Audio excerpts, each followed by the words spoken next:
Hello guys, ഇന്നൊരു ration കടയിൽ പോകും കാണിച്ചു തരാം.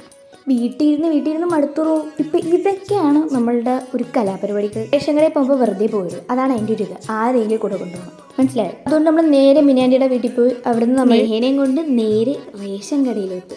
ഇതാണ് ഞങ്ങളുടെ റേഷൻ കട. ചെന്നപ്പോൾ നല്ല തിരക്കുണ്ടായിരുന്നു. അതുകൊണ്ട് തന്നെ നമ്മൾ രണ്ടുപേരും അങ്ങോട്ട് മാറി എന്ന് കൊടുത്തു. അവരുടെ കാര്യങ്ങളൊക്കെ കഴിഞ്ഞിട്ട് പതുക്കെ മതി നമുക്ക് സാധനം. എല്ലാത്തിൻ്റെ സമാധാനം, അതാണ് അതിൻ്റെ ഒരു ഇത്. അങ്ങനെ അവസാനം നമ്മളുടെ ടൈമായി എല്ലാവരും പോയി. ഇനി നമുക്ക് സാധനം വാങ്ങിക്കാം. പത്തല്ലേ? 2 കിലോ കിട്ടും. പച്ചരി ഇതാണ് ഇവിടുത്തെ ഒരു നിയമം. 10 ചോദിച്ചാൽ 2 കിട്ടും. അതാണ് നമ്മളുടെ ഒരു ഇത്. പറഞ്ഞു കേട്ടില്ലേ കാത്തിരിക്കാൻ. ഇനി നമുക്ക് കുറച്ച് നേരം കാത്തിരിക്കാം. അങ്ങനെ കാത്തിരിപ്പിനൊടുവിൽ നമുക്ക് സാധനം കിട്ടി. ഇനി നമ്മൾ നേരെ വീട്ടിലേക്ക്. സോ ഇന്നത്തേക്ക് ഇത്രയേ ഉള്ളൂ. ബൈ.